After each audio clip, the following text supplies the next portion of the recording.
Bismillahirrahmanirrahim. Assalamualaikum warahmatullahi wabarakatuh. Asyhadu an la ilaha illallah, asyhadu anna Muhammadar Rasulullah. Allahumma sholli ala sayyidina Muhammad wa ala ali sayyidina Muhammad. Kama sholaita ala sayyidina Ibrahim wa ala ali sayyidina Ibrahim. Bil alamina innaka Hamidum Majid. Sebelumnya kita panjatkan dahulu doa kepada Gusti Allah Agung untuk saudara-saudara kita yang telah memberikan sholawatnya kepada channel dakwah ini, sehingga channel ini dapat dengan setia eksis hadir dalam ruang-ruang diskusi kalian semuanya dimanapun kalian berada ya.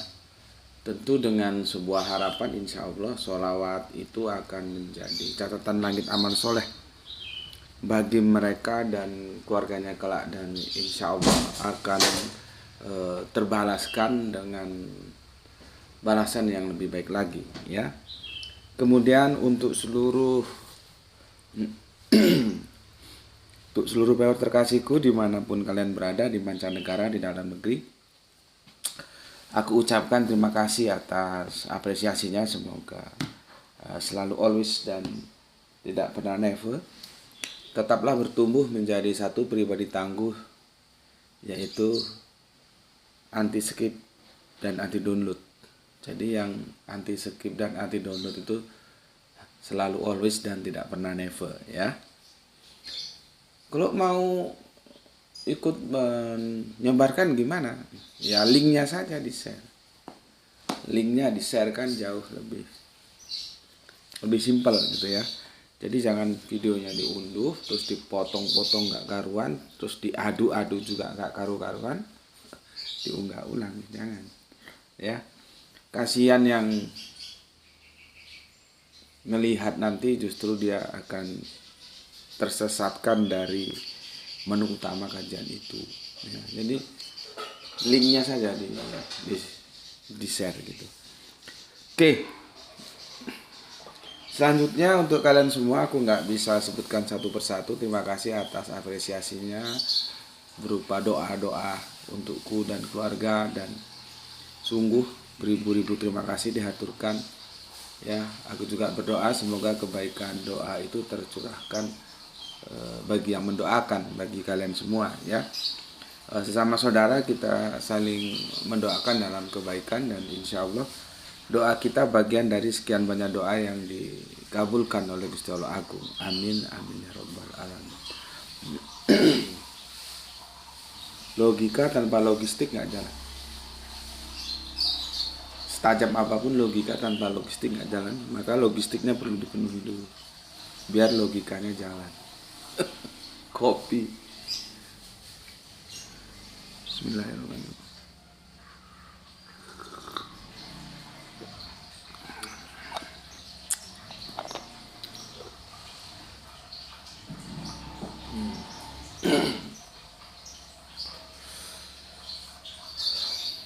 Kemarin kajian paginya kita membahas tentang bunuh ya, bunuh diri, harakiri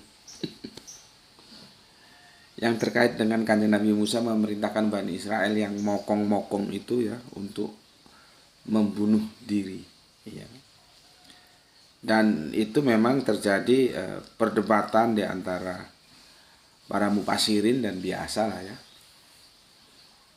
Ada yang memahami secara harafiah, ada yang metafora ya. Aku sudah jelaskan keduanya ya.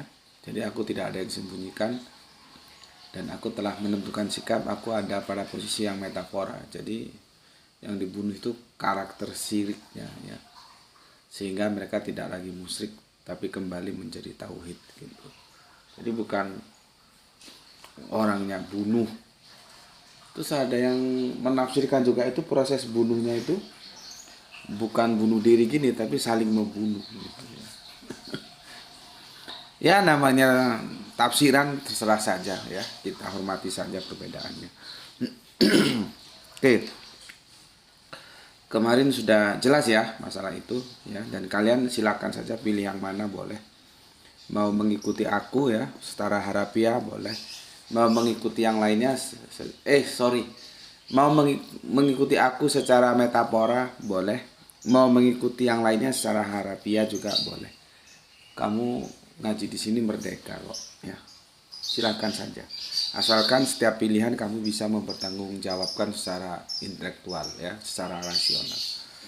Oke, sekarang kita lanjut. Kajian kita adalah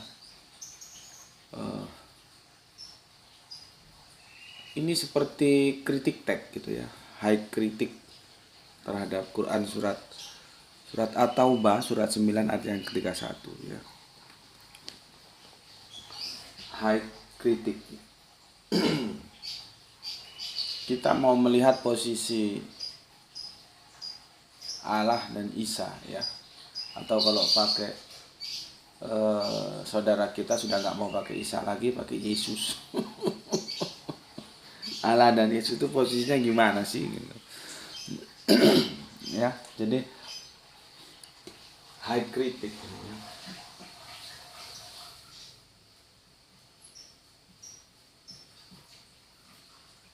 Kalau tulisan Inggrisnya salah mohon dibenahi ya. High kritik.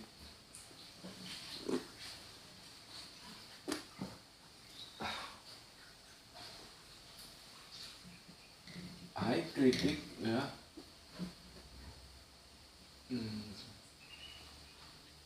Positioning antara Allah dan Isa ya. Atau supaya familiar teman kita, karena ini nanti nyerempetnya ke saudara Kristen kita ya. High kritik tentang positioning, sebetulnya positioning Allah dan Isa ya. Habis ini.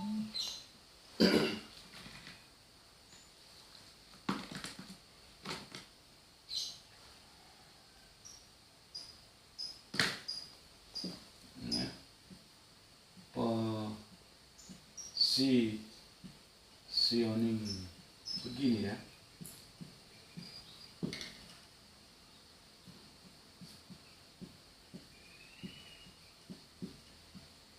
Ya sudah, kita pakai Yesus saja.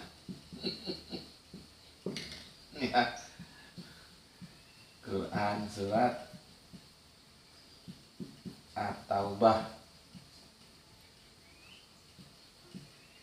surat ke-9 ya, 31. Betul ya, Taubah surat yang ke-9. Kadang-kadang salah tulis. Ucapannya benar, salah tulisnya. Kadang-kadang tulisnya benar, salah ucapnya. Surat ke-9 yang ke-31. Nih ya, high kritik positioning Allah dan Yesus.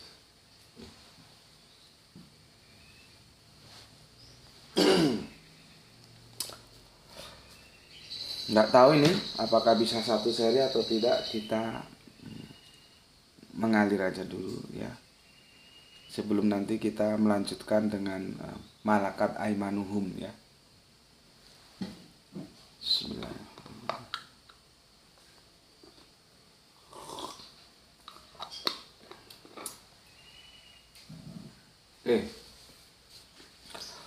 Aku kasih sekapur sirih dulu ya. Sekapur sirih atau kalau kami di Sumatera begitu. Kalau bahasa Inggrisnya introduction ya. Kami nyebutnya sekapur sirih. Atau sepatah kata, tapi paling sering menggunakan sekapur sirih. Begini. Dalam perspektif akademis itu sebetulnya harus dibuang jauh-jauh sebuah sikap a priori, itu harus dibuang jauh-jauh. Karena berbicara akademis itu kan berbicara diawali dari keraguan, dia ragu. Akademis itu awalnya meragukan. Karena dia ragu, dia harus mencari jawaban sampai dia memperoleh kemantapan. Nah, itu. Jadi berpikir rasional ya dalam kerangka akademis itu bergerak dari keraguan, ya, dan berhenti di kemantapan.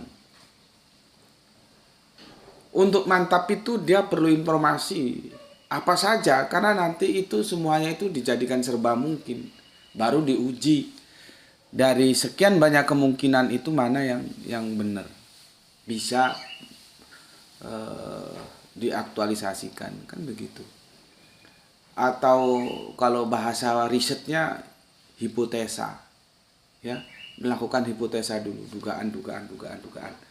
Lalu yang kita duga itu yang benar yang mana setelah melakukan eksperimen, percobaan, kan begitu. Itu dulu masa-masa aku masih SMP diajari gitu, ya. Sistematikanya kalau belum jelas lihat, aku sudah bikin 1 atau 2 tahun yang lalu Kerangka Berpikir Akademis itu, ya, ketik judulnya Kerangka Berpikir Akademis seperti itu. Dan aku diajarkan itu waktu masih SMP kelas 1 atau kelas 2, lupa aku, ya. Dulu kami namanya pelajarannya itu ilmu biologi, tapi kalau sekarang kan ilmu biologi nggak tahu masih ada nggak. Dulu kami nyebutnya ilmu hayat, ya, ilmu hayat gitu. Terus nggak lama kemudian biologi, kadang-kadang disebut biologi, disebut hayat. Dan sekarang jarang gue dengar kalau gue ngobrol sama anak-anak yang masih sekolah itu berbicara tentang biologi itu, ya. Nggak tahu sekarang disebut apa itu, karena berubah-ubah, tapi padahal ya itu juga gitu, ya. Oke. Dari itu semua jangan bersifat a priori terhadap apapun ketika kita berpikir akademis, ya.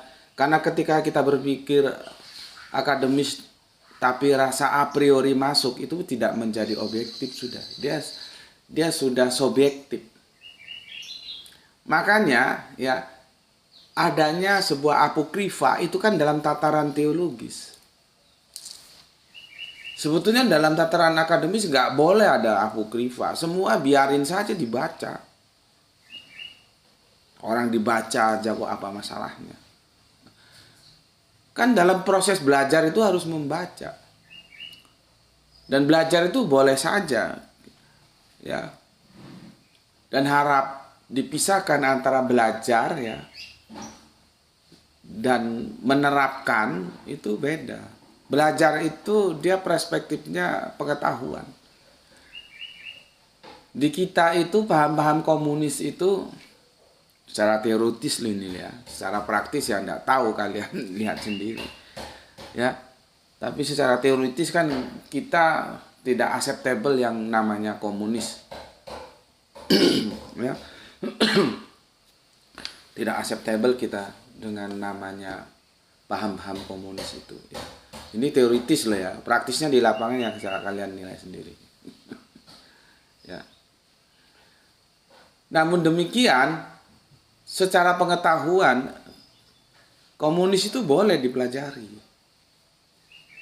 Ya, misalkan kita masuk perpustakaan baca buku-buku yang menjelaskan tentang cikal bakal komunis itu dari mana sih nanti, ya, dan kenapa sampai lahir paham komunis itu, terus siapa itu Karl Marx gitu kan, nanti tahu. Terus bagaimana akhirnya kok komunis itu justru besar di Uni Soviet, ya, dan di Cina, ya, dan kemudian menular lagi ke Korea, dan itu pun yang utara, ya.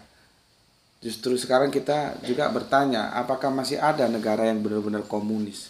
Sistem pemerintahannya itu loh yang benar-benar komunis itu ada enggak? Kok sepertinya kalau kita mau lihat, ya, negara yang masih lebih original komunisnya itu Korea Utara sebetulnya. Kalau Cina itu sudah enggak original, dia sudah hybrid. Kalau ke dalam kebijakannya komunis, tapi kalau keluar, maksud gue politik dalam negeri dan luar negeri gitu, ya, itu sudah tidak bisa dibilang komunis lagi, dia sudah menuju ke hal-hal yang liberal, ya. Jadi kalau mau yang original itu sepertinya sekarang ini Korea, ya. Itu pun yang utara, ya, Pyongyang bukan Seoul, ya. yang dikomandani oleh Kim Kiman itu ya. Kalau di sana dinasti. Jadi syarat menjadi presiden ya di Korea Utara itu nama depannya harus Kim. Kim Jong Il, Kim siapa lah gitu ya. Politik dinasti. Itu contoh ya, itu contoh. Kalau kalian bilang Uni Soviet ya kan sudah bubar dia. Sekarang kembali ke Rusia kan. Rusia dan komunisnya juga bagaimana, apakah masih ori kan? Kita juga perlu studi. Nah, kalau studi-studi komunis seperti itu dalam bangku-bangku kuliah gitu ya, kita masuk perpus itu tidak masalah ya. Yang tidak boleh kan ketika diterapkan menjadi suatu apa ya, sistem pemerintahan itu yang tidak boleh. Sebagai pengetahuan boleh. Ini untuk menegaskan bahwasannya dalam berpikir akademis yang itu rasionalitasnya harus dijunjung tinggi, kemerdekaannya mencari informasi harus dijunjung tinggi. Tidak boleh yang namanya apokrifa. Buku ini boleh dibaca, buku ini tidak boleh dibaca. Itu tidak boleh, itu mungkin kebijakan teologis begitu terserah lah. Tapi kebijakan akademis tidak boleh. Semua boleh saja dibaca. Kan seperti yang gue bilang tadi, ya, kita mencari informasi sebanyak-banyaknya sebagai hipotesa. Ada misalkan kita menemukan 10 hipotesa baru kita uji, nggak mungkin 10 itu benar semua. Mana yang benar ya? Itu melakukan sebuah ujian, diuji dulu. Gitu. Tapi hipotesanya bukan, jangan hanya satu. Hipotesa itu kan probability, kemungkinan.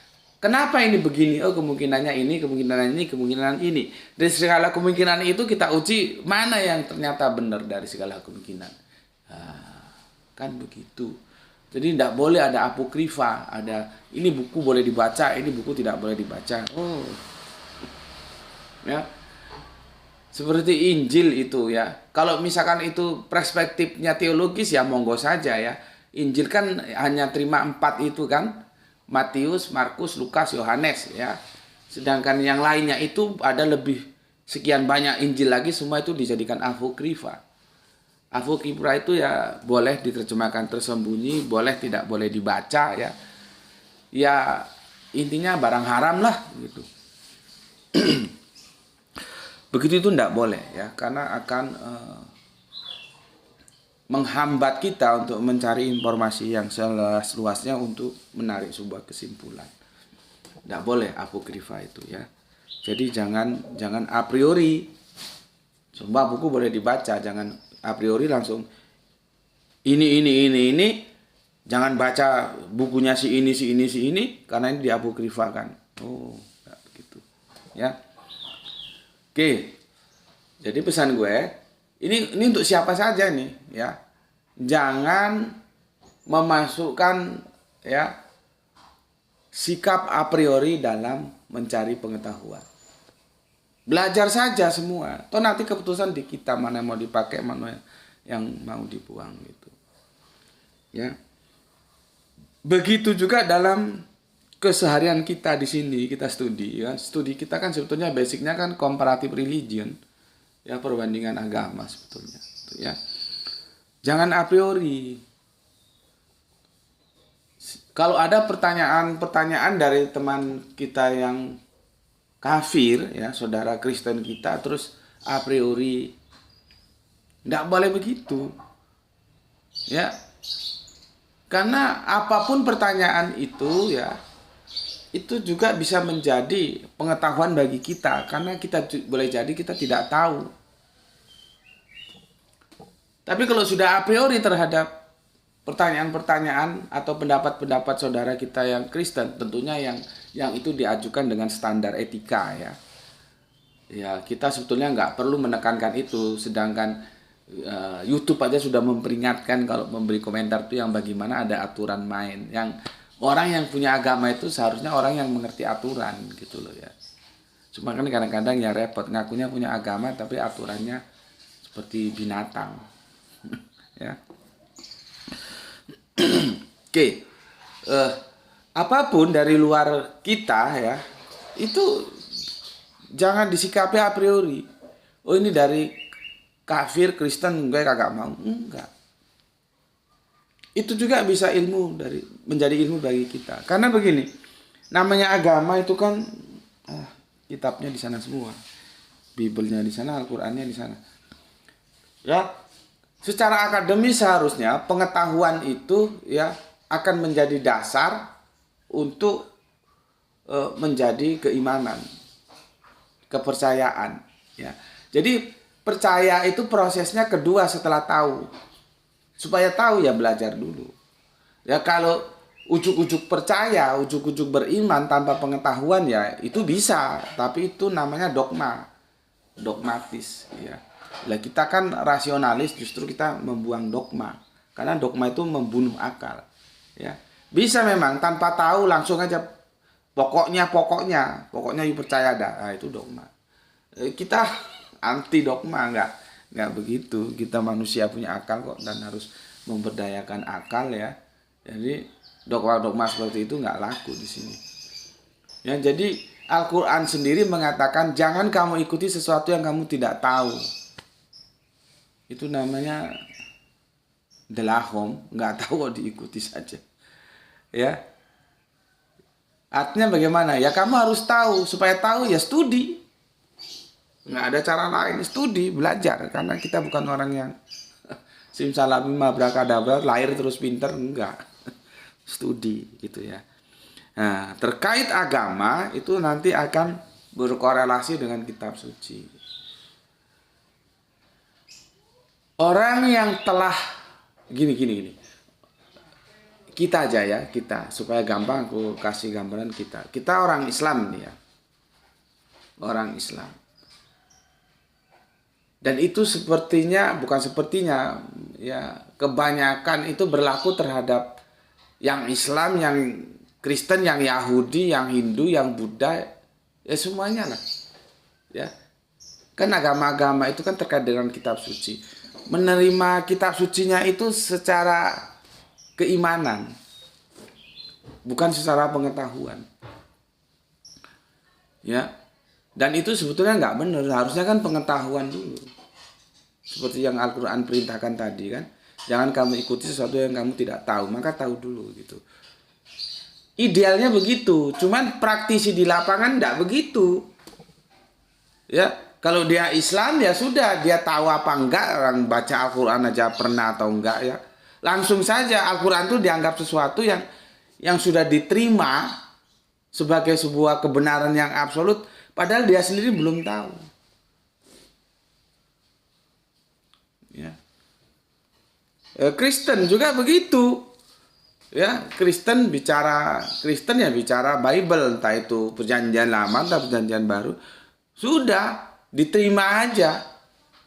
Tidak merasa harusnya lu tahu dulu dong apa isinya itu baru lu terima. Nggak begitu. Ya, diterima aja.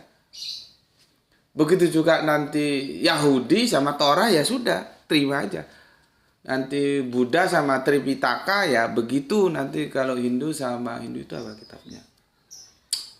Weda ya begitu ya. Tapi dua ini kan tidak masuk dalam kriteria yang kita kaji ya, Hindu dan Buddha itu ya.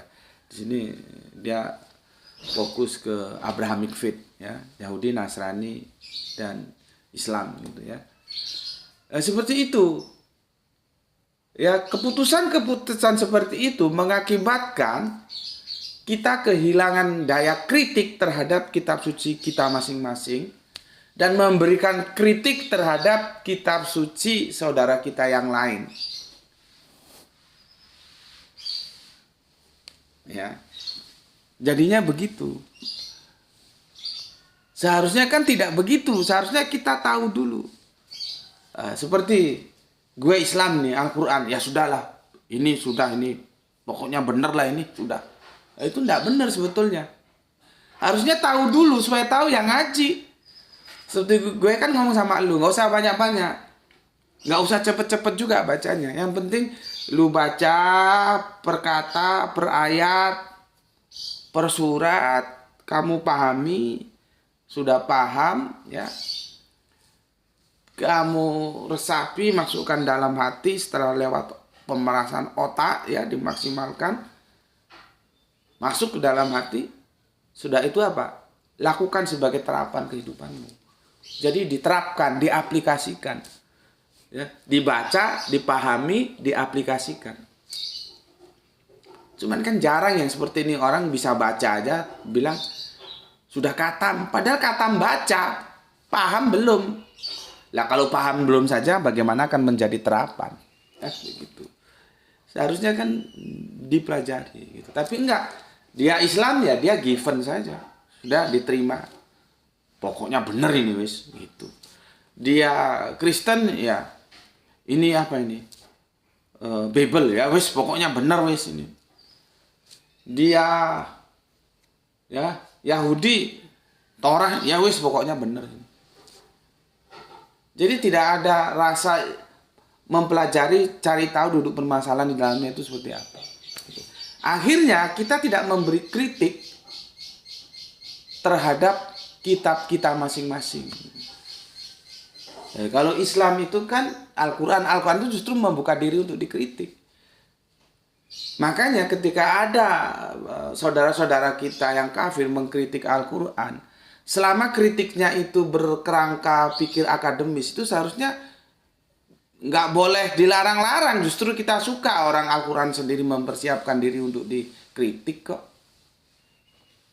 Ada nggak kitab lain yang mempersiapkan dirinya justru menantang orang yang tidak percaya kepada kitab itu untuk oke, lakukan kritik?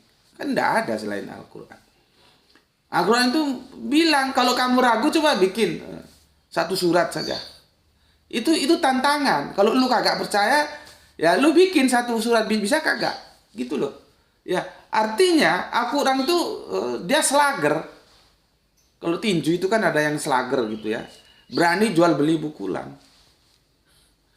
Bukan hanya maunya memukul tapi tidak mau dipukul ya. Kalau teknik tinju kan begitu, ada yang slager. Bukan sekedar fighter lagi. Slager sudah ya.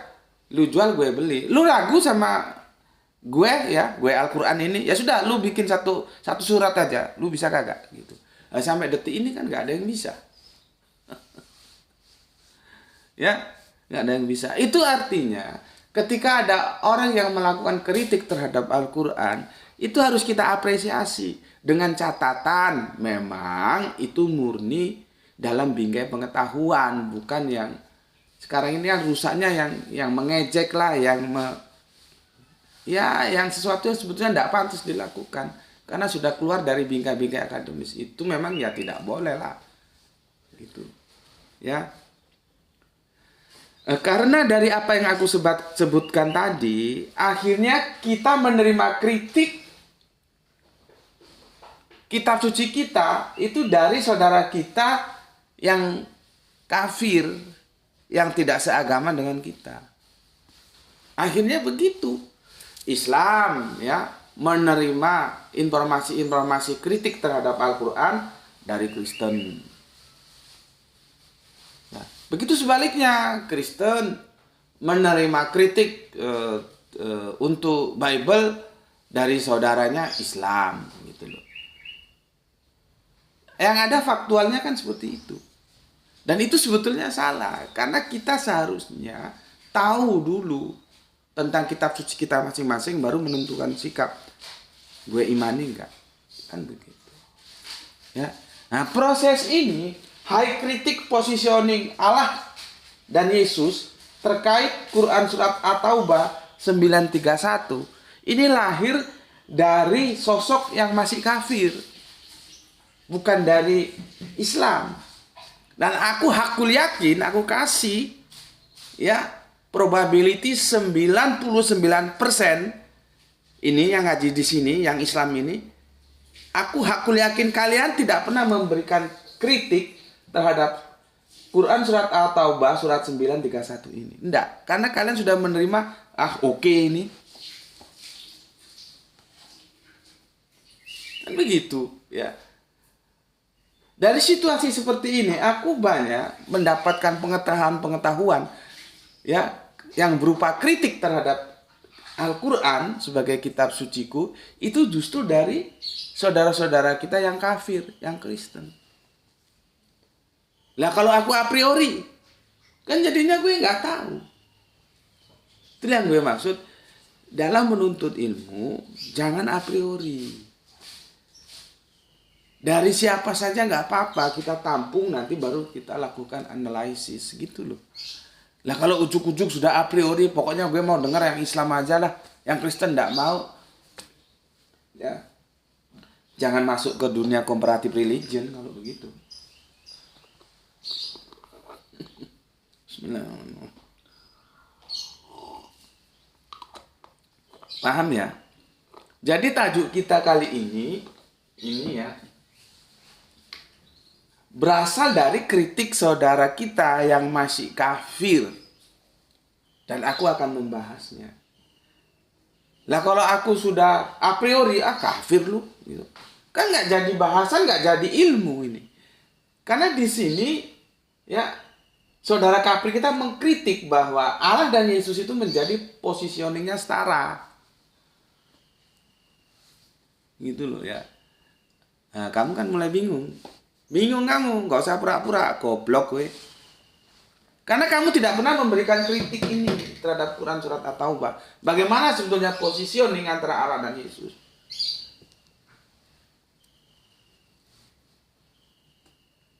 Nah, saat ini aku ngajari nggak boleh begitu. Belajar tuh dari mana saja. Ya. Walaupun dari saudara kafir kita. Dan dalam pengalaman kehidupanku, justru aku banyak mendapatkan pengetahuan tentang kritik ya terhadap kitab suci yang itu Al-Quran dari saudara-saudaraku yang kafir Kristen itu. Tidak masalah, selama itu dibicarakan secara akademis. Oke, paham ya? Ini introduction-nya saja sudah 30 menit ya.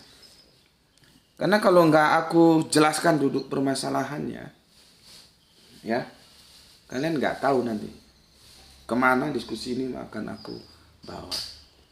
Oke, aku kira sudah cukup jelas lah. Nanti kalau nggak jelas, tanya lagi di kolom komentar.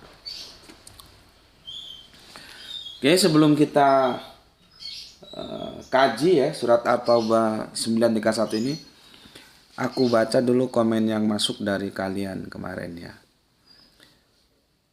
Kita kemarin ya sudah berhasil menyusun puzzle ya.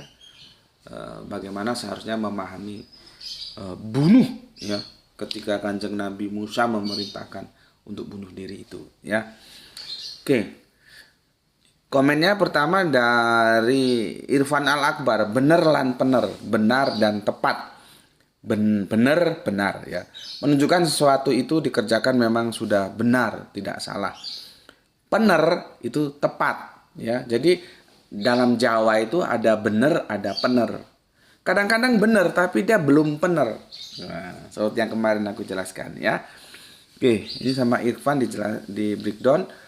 Kalau pener itu menunjukkan bahwa sesuatu itu dikerjakan dengan benar dan tepat. Kalau bahasa teknis itu presisi ya. Presisinya itu kalau teknik khususnya teknik mesin itu mikron dia. Bukan mili lagi, tapi mikron. Presisi banget gitu ya. Seperti kita kalau sepeda motor itu ya mobil, sepeda motor sama aja. Lihat bloknya itu. Antara tempat masuknya seker dan blok itu yang bulat begini, ini kalau yang nggak pernah bongkar sepeda motor nggak tahu ya. Itu harus presisi itu diameternya itu ya. Karena kalau terlalu sempit dia nggak bisa gerak. Kalau terlalu longgar dia tambah koglok-koglok, nggak bertenaga. Ya, itu ukurannya mikron, selisihnya itu mikron, bukan mili lagi. Setipis kertas gitu lah ya. Oke. Pener itu tepat, menunjukkan bahwa sesuatu itu dikerjakan dengan benar dan tepat, presisi seperti yang seharusnya atau pada tempatnya. For example, diperintahkan pakailah topi. Yang melakukan secara benar alias benar adalah seseorang yang memakai topi tapi posisinya miring. Nah, sedangkan yang melakukan secara benar alias tepat adalah memakai topi itu dengan posisi yang tepat, tidak miring gitu ya. Oke. Terima kasih untuk Kang Irfan Al-Akbar yang masih ada di Jambi ya, di Mes. Salam Isra untuk semuanya yang ada di sana. Kita lanjutkan, ada Kang Surya Mandiri ya. Assalamualaikum, waalaikumsalam. Gus izin ngaji dari Klaten mengenai Nabi Musa menyuruh Bani Israel bunuh diri. Saya sependapat itu metafora, Gus. Menurut saya kalau beneran bunuh diri terus Bani Israel yang diajak perjalanan sampai Yerusalem yang mana kalau pada bunuh diri. Entek. Habis ya. Karena itu setahuku konteksnya Musa habis menyelamatkan Bani Israel dari Fir'aun Mesir ya. Mohon dikoreksi kalau salah. Salam Isra. Oke, salam Isra juganya untuk semua saudara-saudaraku yang ada di Klaten atau Bandung Kang Mas. Klaten itu ikut Jogja ya. Ikut Jogja kok, ingat ke Klaten tuh. Oke, kita lanjutkan dari Klaten ke Singosari, Malang ya. Kang Yudi. Assalamualaikum Gus, waalaikumsalam. Buat kafir yang masih bingung, mending ngipok dulu biar nambah konsentrasi. Diajak ngopi tuh, mau ditraktir ngopi sama Kang Yudi. Gus itu cangkir ipoknya besar, kelihatannya 200 ml. Mantap, salam Isra. Oke, salam Isra juga untuk saudara-saudaraku yang ada di Singosari ya, di Malang sana. Nggak tahu gue, ini ada 200 mili dah. Ya. Maybe doang, ini nggak ada ukurannya. Ya demen aja pakai gini. Bismillahirrahmanirrahim. Gue suka yang seni-seni, kadang-kadang yang cangkir tuh ya. Yang ini. Ya demen aja. Kalau tentang mili-milinya nggak begitu paham ya. Ya mungkin 200 mili ya. Aqua itu berapa? 120 mili kalau Aqua itu, ingatku. Gelas Aqua. Oke. Kemudian ada soleha kita Gispati ya. Alhamdulillah hadir Tuan Guru, setuju ketika Kanjeng Nabi Musa memerintahkan bunuh diri, Quran surat 254. Itu dipahami secara metafora bukan harafiah karena melanggar nalar kita. Dan bunuh diri ya, dan membunuh itu juga larangan. Pasti ya, dilarang, larangan Gusti Allah. Jadi kita disuruh bertaubat, menghilangkan perilaku syirik atau jangan melakukan kesirikan dan kembali ke tauhid. Ya. Jadi come back again, bertauhid ya. Ya betul, comeback again ya, kembali. Karena Gusti Allah Maha penerima taubat lagi Maha penyayang. Oke, salam Isra buat semuanya. Matur thank you. Terima kasih atas 3 merah hatinya. Salam Isra untuk semuanya yang ada di Palu. Lanjutnya Kang Mas Ibrahim Hajar dari Surabaya. Hadir Guru. Oke, terima kasih Kang Mas Ibrahim Hajar ya. Nggak tahu Surabaya gimana? Sama seperti Batu kah? Ya, hujan, mendung, meskipun kadang panas ya. Oke, dari Surabaya kita ke Pak Abdul Muluk. Assalamualaikum. Dari Sedang Dinjimak Gus. Semoga sehat selalu dan salam Isra. Terima kasih. Oke, terima kasih untuk Pak Abdul Muluk dan salam Isra untuk semuanya yang ada di Deli Serdang. Kemudian di Taku-Taku, assalamualaikum warahmatullahi wabarakatuh. Gus Bekti, waalaikumsalam. Sehat selalu, salam Isra. Nggih, salam Isra juga untuk semuanya dan matur nuwun nuwun atas 3 merah hatinya. Kita lanjutkan terbang ke Bandung. Ayak saha di ditu, ayak Kang Aljus Mas Duki ya. Nomor 11 biasanya peringkat 1 2 3, 1 2 3. Ini peringkat 11. Terjun bebas dia. Dari Bandung yang sedang berkabut, sama dong. Ya. Oke, masih tetap di Bandung ada Terahani ya. Assalamualaikum Tuan Guruku, waalaikumsalam. Sehat selalu bersama keluarga. Amin. Doa yang sama untukmu dan untuk semua saudaraku yang ada di Bandung. Salam Isra dan terima kasih atas 2 merah hatinya. Atur nuhun sadayana. Kemudian masih tetap Bandung ya. Ayak saha? Ayak Kang Hermana Natawijaya. Assalamualaikum warahmatullahi wabarakatuh ya, hadir nyimak Gus, salam Isra buat semuanya. Oke, matur nuwun. Terima kasih matur nembah nuwun, atur nuhun ya untuk Kang Hermana Natawijaya, salam Isra untuk semuanya. kembali ada Pak Lurah kita dari Tangerang, yaitu Pak Ikhwan Tamim. Salam Isra, Lurah Tangerang. Oke, matur banun. Kemudian Tangerang balik Bandung lagi ada Kang Sahran Gipari menyimak setelah tayang 40 menit. Mantap, pagi ini mentari cerah katanya. Jagoan kita, Sri Kandi kita dari Denmark, ya. Denmark dekat Kudus ya, bukan Denmark yang di Eropa. Ada Rini ya, The Fish, dia menjadi yang pertama. Oke, terima kasih Rini atas kehadirannya ya. Salam Isra semuanya untuk yang ada di Demak sana. Oke, sudah aku baca semuanya. Sekarang kita ke kajian kita.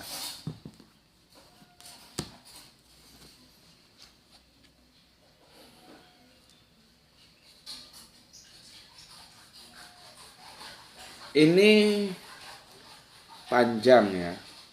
Sepertinya nggak bisa selesai nih. Ini sudah 40 menit.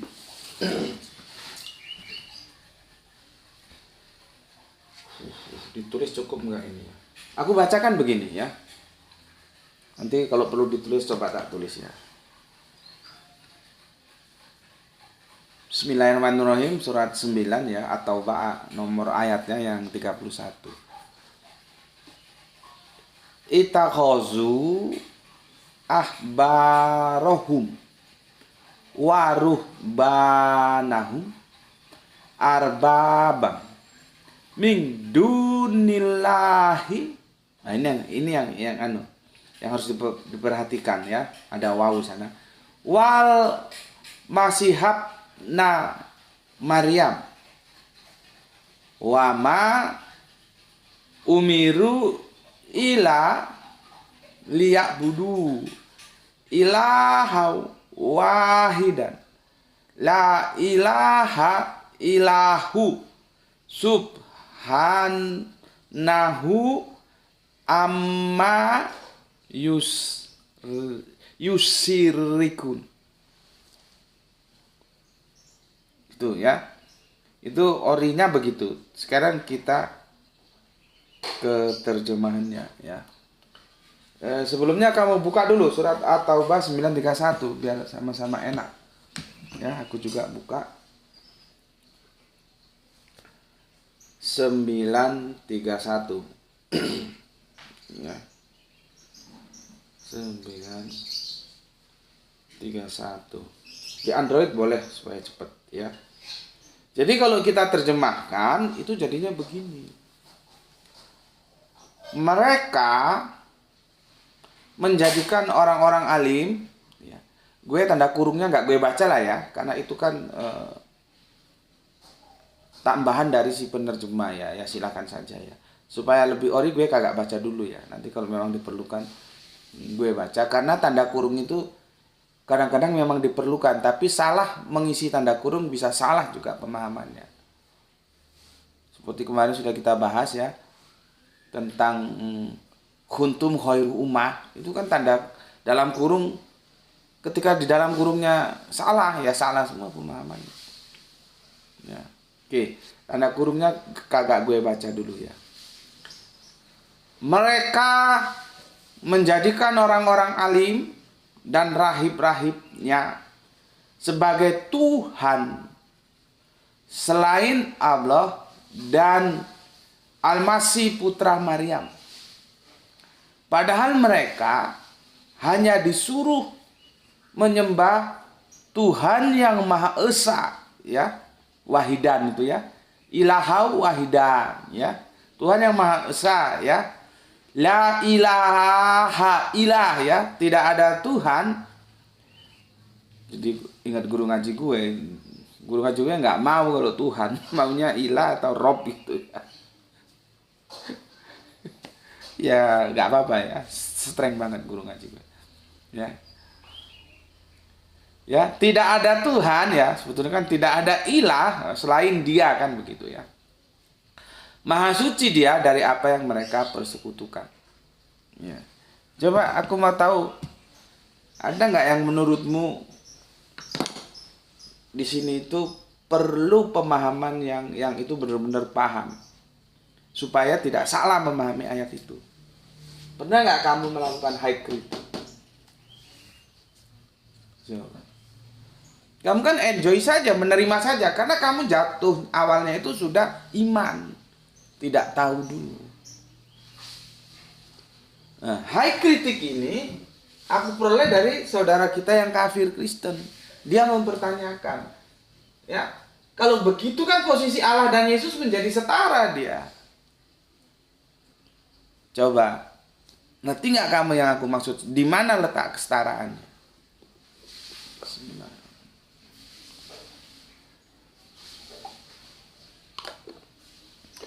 Insya Allah besok di seri kedua ya gue tulisin ya. Kalau sekarang nggak cukup waktunya. Ya. Lu buka Android, lu buka ya supaya gue baca dari sini lu tahu gitu ya. Di mana duduk permasalahannya?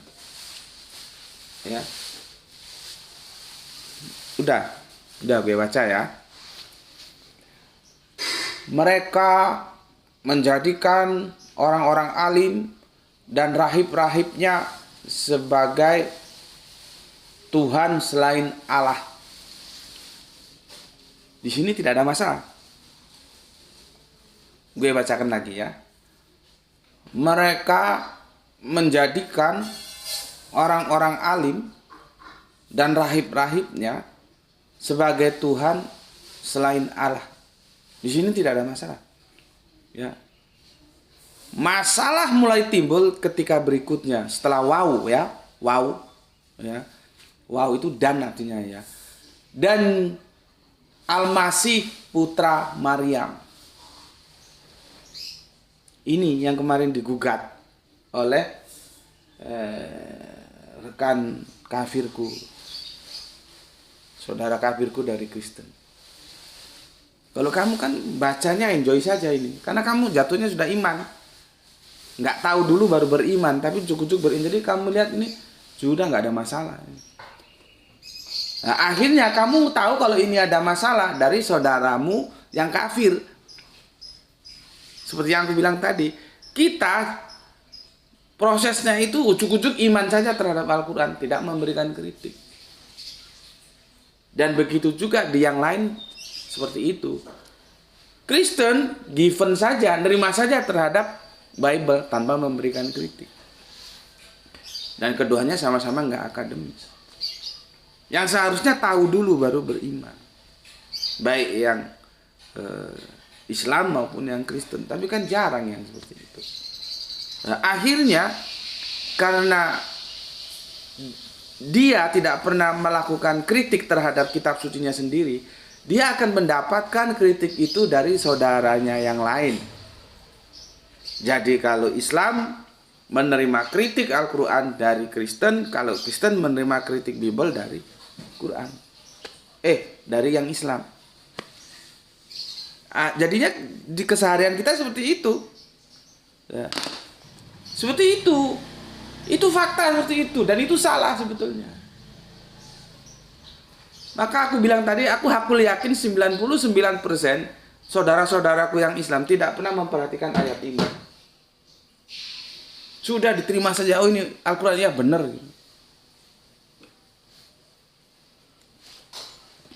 Ini dipertanyakan oleh saudara Kristen kita. Karena dengan ini dia bilang, berarti Yesus itu, ya, kalau kita kan Isa Al-Masih, ya, Yesus Kristus ya, mereka sudah nggak mau pakai Isa. Ya sudahlah itu mau mereka. Yesus ya. Padahal Yesus itu sendiri bukan namanya. Justru Isa itu lebih dekat ke nama aslinya, cuman dialeknya saja yang beda. Ya, Esau, Isa, yang satu dialek Ibraniun, yang satu dialek Arabiun. Ya. Tapi karena sok-sokan, nggak pakai ilmu, otaknya otak goblok semua. Ya dipelajari berdasarkan bagaimana spelling pengucapan ya. Karena antara Ibraniun dan Arabiun itu satu rumpun semitik. Itu satu rumpun semitik. Mereka kan kelompok semitik itu. Kalau kita bukan, kita Indonesia. Bahasanya kan beda-beda tipis. Kita Arabium itu salam, Ibraniun salom. Ya. Terus kalau Arabium ahad, Ibraniun ehad. Nanti kalau Arabium wahid, Ibraniun yahid. Yerusalem, Darussalam. Ya gitu-gitu loh spellingnya. Tapi secara keilmuan mereka satu rumpun, semitik gitu loh. Itu yang ya, tapi kita harus hormati ya, itu kemauan saudara Kristen kita, ya monggo lah. Tapi yang gue tahu apakah semua Kristen itu satu suara juga belum tentu kan. Cuman yang menjadi tim-tim penentu saja ya, mengusulkan dan ya sudah diluluskan permintaannya ya, sudah nggak mau lagi pakai Isa, jadi pakai Yesus. Padahal kalau secara keilmuan kita tinjau dari sejarah bahasanya, Yesus ini ya bukan nama, nggak ada orang Israel namanya Yesus, kok aneh. Ini pengaruh Yunani. Spelling ini pengaruh Yunani. Justru lebih dekat Isa ke Esau daripada Yesus. Gitu loh. Ya. Jadi kalau misalkan Bunda Maryam sekarang hadir di hadapan kita, kita tanya, Bunda, apakah engkau punya putra yang namanya Yesus? Bisa jadi dia juga kagak ngerti, geleng-geleng. Karena dia tidak pernah kasih anaknya nama Yesus. Itu yang kalau dalam secara berpikir akademis menurut gue kebangetan. Modalnya hanya modal ego saja. Ya, pokoknya berbeda lah gitu. Nggak dilihat bagaimana rumpun-rumpun semitik itu membentuk bahasa. Tapi sekali lagi ya sudahlah. Kita juga harus menghormati mau mereka begitu ya. Saudara-saudara Kristen maunya mungkin kalender tahun depan sudah nggak ada lagi nama Isa. Ya. Jadi gereja-gereja kenaikan Isa Al-Masih itu, nah itu seharusnya dihapus itu kenaikan Yesus Kristus gitu. Ada lagi gereja Isa Al-Masih Ibnu Maryam, nah gitu. Itu Isanya harusnya diganti juga, itu namanya konsekuen. Jangan ngotot secara yuridis masuk ke keputusan kebijakan-kebijakan pemerintah minta dirubah dari Isa ke Yesus, tapi masih ada juga menggunakan nama Isa, contohnya gereja. Kan enggak konsekuen. Itulah yang gue bilang, mbok ya dipikirkan dahulu, jangan gerusah-gerusu. Karena di situ permainan bahasa itu pelik. Gitu loh. Ya. Tetapi karena sudah diambil keputusan dan pemerintah sudah mengabulkan, mengiyakan, ya sudah. Jadi prediksi gue nanti kalender itu sudah tidak lagi tercantum Isa, yang tercantum Yesus. Sama peristiwanya bagaimana diksi Ahad itu panjang lagi ceritanya. Dulu kalender itu Ahad.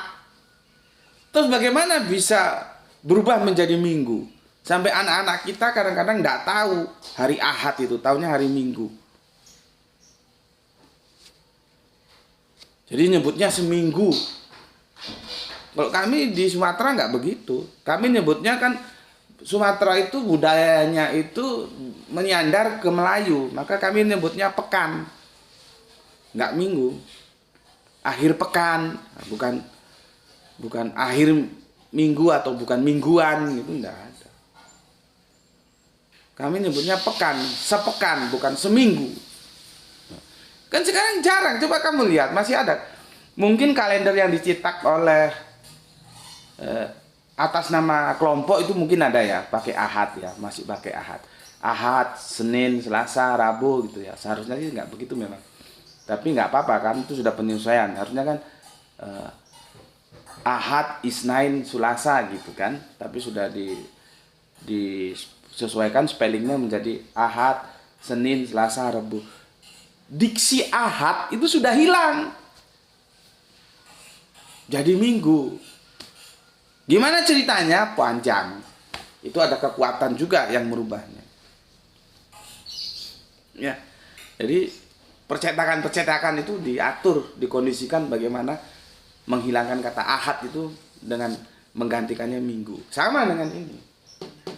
Yesus prediksi gue akan menggantikan posisi Isa. Nggak tahu nanti ini 2000 Ini kan sudah Desember, kita lihat nanti kalender 2024. Masih ada nggak yang mencantumkan Isa? Prediksi gue Yesus. Lah kalau mau begitu ya, gereja-gereja itu juga seharusnya kan bukan gereja kenaikan Isa Al-Masih ya. Jadi kenaikan Yesus Kristus. Wah, itu baru konsekuen ya, Mas. Ya. Oke, sekarang bagaimana? Kembali ke sini. Apakah Allah dan Yesus itu positioningnya setara? Karena kalimatnya begini. Ya. Sebagai Tuhan selain Allah dan Al-Masih Putra Maryam. Itu yang menjadi kritik ketika aku kemarin berdiskusi. Berarti, ini kata dia nih, dia memahaminya seperti itu. Ya. Berarti Allah ya dan Al-Masih itu sama, setara positioningnya. Karena kalimatnya seperti itu, dia bilang. Ya. Oke. Seharusnya kan begini. Mereka menjadikan orang-orang alim dan rahib-rahibnya ya dan Al-Masih Putra Maryam sebagai Tuhan selain Allah. Kan seharusnya begitu. Tapi yang tertulis tidak begitu. Bagaimana? Begini. Mereka menjadikan orang-orang alim dan rahib-rahibnya sebagai Tuhan selain Allah dan Al-Masih Putra Maryam. Coba gimana kamu menjelaskannya? Mau dia nih, Al-Masih Putra Maryamnya itu di kelompok yang kesini bersama rahib ya. Dan bersama orang-orang alimnya gitu. Jadi orang-orang alim, rahib, Putra Maryam dijadikan Tuhan selain Allah. Mau dia begitu. Tapi Al-Quran kan tidak begitu. Alim-alimnya ya, kiai-kiainya lah, gampangnya begitu, tokoh-tokohnya lah ya. Rahib-rahibnya dijadikan Tuhan selain Allah dan Al-Masih Putra Maryam. Nah, teksnya seperti itu.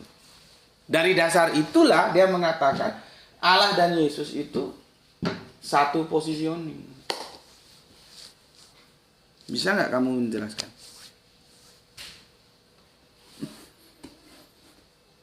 Jangankan menjelaskan itu,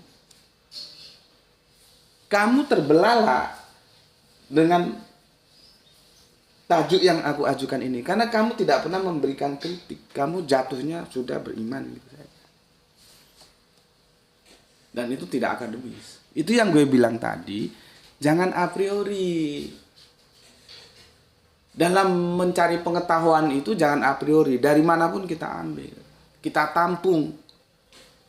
Ya, kita terima. Apakah nanti akan menjadi terapan atau tidak? Nah, itu setelah kita kaji. Tapi kalau ujuk-ujuk kata orang Jawa, mana ini kafir, ya sudah dicuekin, ya nggak begitu belajar. Mau kafir kayak mau Islam kayak terima saja, nanti kita analisa gitu, terima, ditampung ya, baru nanti kalau benar ya kita jadikan terapan, kalau enggak ya enggak. Tapi kalau sudah ujuk-ujuk ditolak ya akhirnya seperti ini. Kamu nggak pernah memikirkan ini. Kenapa Al-Masihnya itu kok nggak di depan, gitu loh ya. Insya Allah di seri kedua nanti kita tulis lengkap ya.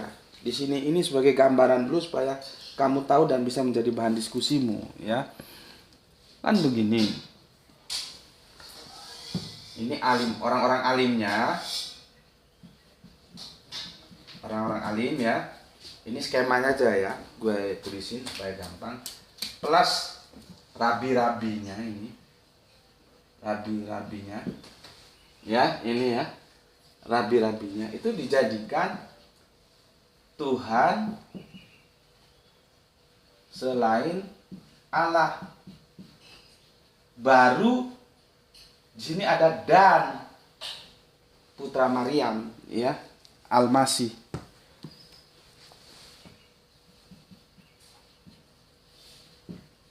sini. Ya. Lihat ini susunan kalimatnya. Ya. Di sini, lihat ini. Ini pertama. Ya. Ini dijadikan Tuhan Allah. Masalahnya baru ada lagi dan Al-Masihnya. Memang kalau kita dekati secara bahasa, susunannya seperti ini, nggak boleh diganggu-gugat, ya memang begitu kok. Jadi saudara kafir kita mengatakan Allah dan Al-Masih itu satu positioning, karena posisinya begini. Ya. Seharusnya kan begini. Nah, ini ya, ini komparasinya ya. Orang-orang alim plus rabi-rabinya plus ya Al-Masih putra Maryam, ya, ini dijadikan Tuhan selain Allah. Ini yang dia mau.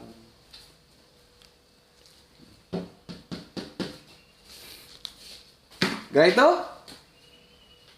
Mana Graito? Coba kasih tahu. Paham duduk permasalahannya? Paham? Kenapa ini di sini kok nggak di sini? Mana dia? Ya? Paham? Ini kan di sini dia.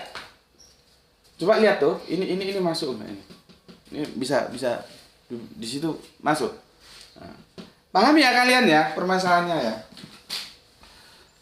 Seharusnya begini, kata dia. Nah, ini begini. Jadi satu rangkaian alim, rabi-rabi, Al-Masih dijadikan Tuhan selain Allah. Tapi yang ada, kata dia ini, ya memang begini yang ada. Dia juga tidak salah. Susunan kalimatnya dia nggak salah, cuman pemahamannya yang salah, yang coba besok kita benarkan. Ya. Yang ada begini susunan kalimatnya. Orang-orang alim, rabi-rabi dijadikan Tuhan selain Allah dan Al-Masih. Nah, dia mengatakan dengan itu maka ini menjadi satu posisi.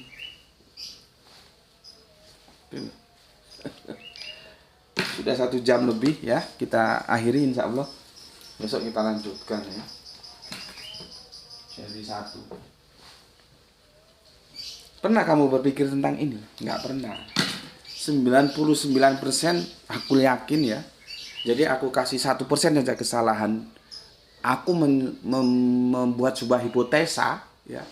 99% aku yakin kamu tidak pernah memikirkan seperti ini. Karena kamu tidak pernah memberikan kritik. Ujuk-ujuk diimani saja. Itulah yang aku bilang, maka dari itu jangan a priori terhadap dari mana saja datangnya. Walaupun datangnya dari saudara Kristen kita. Tapi ini juga kembali kepada Kristen. Karena fenomenanya sama. Kalau yang di luar Kristen, notabene Islam, mengkritik Bible juga jangan a priori. Jadi sama-sama jangan a priori. Karena mencari ilmu ya itu sama-sama tidak boleh a priori, entah itu Islam, entah itu Kristen. Dibicarakan dalam bingkai akademis yang saling hormat, saling menjaga gitu. Bukan yang saling hujat untuk apa. Itu kekanak-kanakan, buang saja seperti itu. Ya. Jadi sama. Yang Islam jangan a priori, yang Kristen jangan a priori. Ayo kita duduk bareng, kita bicarakan bagaimana duduk permasalahannya. Nah, kalau sudah ujuk-ujuk a priori, ya sudah nggak usah perlu belajar kamu. Gitu. Ya, oke. Ini permasalahannya. Ya, insya Allah bisa kita lanjutkan besok di seri kedua. Oke, dari sampai sini dulu kajiannya ya. Pesan aku, jaga Allah, jaga Kanjeng Nabi, jaga Al-Quran, jaga Islam dalam bingkai keindahan imanmu. Tetapi tetap memberi hormat kepada saudara kita yang memilih jalan lain karena mereka tetap saudara kita. Semoga yang ngaji di sini semuanya, baik yang belajar maupun yang mengajar, sama-sama mendapatkan keberuntungan, yaitu rezeki yang barokah dan kesehatan yang prima. Ya, Terima kasih telah mengalokasikan waktu untuk ngaji bareng Gus Betik di channel ini ya. Salam Isra, Islam rasional. Alhamdulillahirabbil alamin.